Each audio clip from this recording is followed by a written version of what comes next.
سیرت نبوی صلی اللہ علیہ وسلم کے متعلق کچھ عرض کرنا چاہتی ہوں، اس امید کے ساتھ کہ میری باتوں کو بغور سنا جائے۔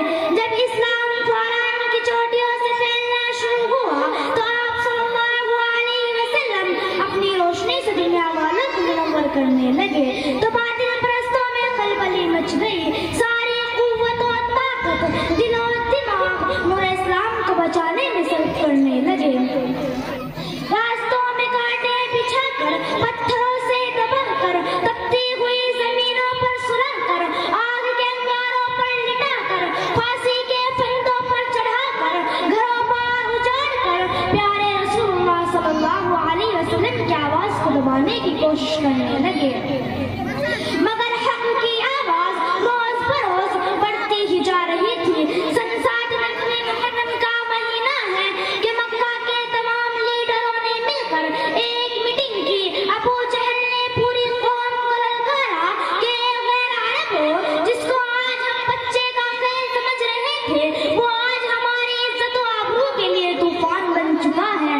جس دین کی چرچا محمد کر رہے تھے، ان کے جاننے اور ماننے والوں کی تعداد روز بروز بڑھتی ہی جا رہی ہے۔ ہمارے خداؤں کی توہین کی جا رہی ہے، ان کو جھٹلایا اور ٹھکرایا جا رہا ہے۔ اے عرب کے بہادروں، پوری طاقت سے آگے بڑھو، ورنہ وہ دن دور نہیں کہ مکہ سے ذلیل و خوار ہو کر نکلنا پڑے گا۔ ابو جہل کی تقریر نے پوری قوم کو گرما دیا، طرح طرح کی تدبیریں پیش کی گئی۔ بڑی دیر بعد ایک خونناک تدبیر پیش کی گئی کہ محمد اور ان کے جاننے ماننے والوں کا بالکل بائیکاٹ کر دیا جائے، ان سے خرید و فروخت، سلام و کلام، لین دین بالکل بند کر دیا جائے۔ چنانچہ ایک عہد نامہ لکھ کر خانہ کعبہ کی دیوار پر لٹکا دیا گیا۔ یہ پوری قوم کا فیصلہ تھا، اس کے خلاف کسی کو اختیار نہ تھا، کسی کی مجال نہ تھی۔ مسلمانوں کو شیخ ابی طالب نے بند کرا دیا گیا، راستوں پر پہرے بڑھا دیے گئے۔ مسلمانوں میں بچے، بوڑھے، جوان، عورتیں سب تھے۔ کھانے کے سامان دھیرے دھیرے ختم ہونے لگے، درختوں کے چھالے کھا کھا کر، کانٹے چبا چبا کر دن کاٹنے لگے۔ صرف ایک دن کے لیے پابند ایام حج میں سے ہٹا لی گئی۔ مسلمان گھاٹی سے باہر آ گئے، کپڑے پھٹ گئے، آنکھیں دھس گئی، قدم لڑکھڑا رہے تھے۔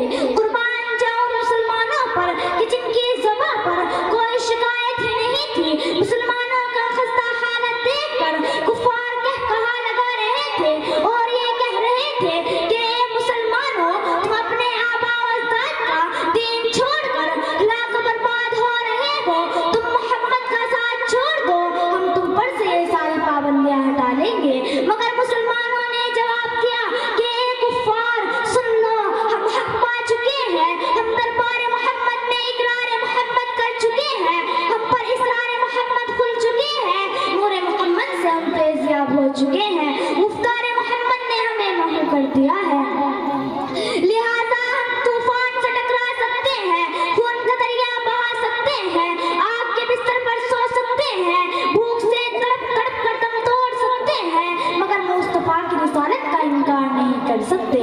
اس ابتلا آزمائش کے بعد پورے 3 سال مکمل ہونے والے ہیں۔ خوراکیں ختم ہو گئی، درختوں کے پتے چھالوں کو بھی ختم کر ڈالے، عورتوں کی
دنیا سلامت لے کر گھاٹی سے باہر آ گئے۔